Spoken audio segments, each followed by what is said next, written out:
Hello, today we're going to discuss our CS256 final project, which is about fair selection of RLHF language model raters. Specifically, RLHF is reinforcement learning from human feedback, which is meant to align language models to human preferences. So how this works is that a human in the loop can essentially pick between the better response out of a selection of different draft responses, and those preferences are then fed back into the LLM to train a reward model to align better with human preferences and values. Typically, these human preferences tend to be collected by, like I mentioned, offering several draft responses to a human and having them pick between the best response, whether that means a response that explains the concept the best or is more accurate or is more concise. And typically, you'll have hundreds of thousands of raters rate responses and potentially multiple raters rate the same response. And the reason why we think this problem is important is that it exists, like several companies such as Scale AI and Surge AI exist that hire human raters to do preference labeling for big tech companies that are building LLMs. And right now, there isn't much existing literature on how to align these human rater populations to reflect or be representative of the true population. And typically, these companies tend to outsource outsource a lot of the rating jobs to people in developing countries.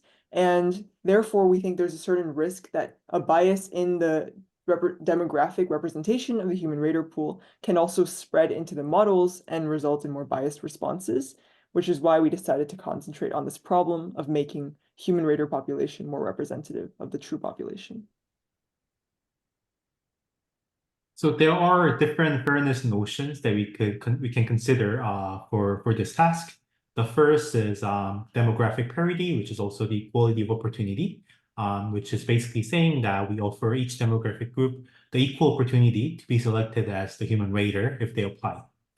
Now, another fairness notion that we can consider is the multi-group representation, which is basically saying that we should select a rater population that describes the that is as similar to the true population demographic as possible across several demographic identities like age, gender, religion, and ethnicity. For this problem, we're going to focus on the multi-group representation as we are more concerned with LLMs aligned fairly to human preferences that reflect the true population and not as so for equal opportunity of hiring. There are some related works in different areas. For example, in clinical trial participant selection, they also try to optimize in two different ways. The first way is to select participants in a way to minimize the risk and to maximize the aggregated benefit to society. And the second way is to select participants in a way to ensure equality of opportunity. And in these different cases, demographic data is usually used, but one caveat is that demographic data is not always available for legal reasons, and balancing privacy and fairness could be challenging. And this is a potential limitation of using the demographic data.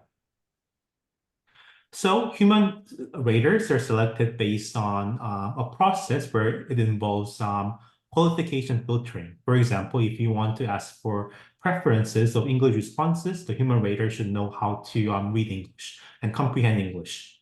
And our high-level goal is to make sure that the final selected rater pool demographic is similar to the population demographic. The way we model this mathematically is by comparing the various populations in the process. We think about the groups that we want to protect as subgroups of both the general population, which we want to reflect, and the qualified rater pool, which is the final group of people who are going to provide our ratings. So we think we want to compare the proportion of a group, perhaps C1, in the general population versus our qualified rater pool. The way we produce that pool is by modeling an initial rater pool, which is the total potential raters that we've solicited, and then applying both a qualification filter and a weighting to them. The qualification filter tells us whether each individual rater is qualified to do the task, But the weighting allows us to pick raters and upweight them or downweight them to increase or decrease their representation in the pool. We think about fairness in a way that will protect all of the groups. So our definition aligns closely with the definitions of multi-accuracy and multi-group calibration. For each group in our set of groups that we want to protect, we require that the proportion in the qualified rater pool, including the weights, minus the proportion in the general population, is less than some parameter alpha. And alpha is our strictness parameter. The smaller it is, the tougher of a fairness notion. And these groups can be thought of as really any group that we are getting information about for our raters. So if we collect a bunch of different demographic boxes, it's the intersection of all, or it's all the possible intersections of the identities that a rater could have. So going from that fairness metric, we think that a few directions to go are: one, implementing ways to satisfy it, or looking at how it actually affects the trained model, and perhaps coming up with fairness notions that use the model's actions directly. But we could also take a step back and look at other notions like equal opportunity or demographic parity, which we discussed before, and see if we can attack both of these notions at the same time.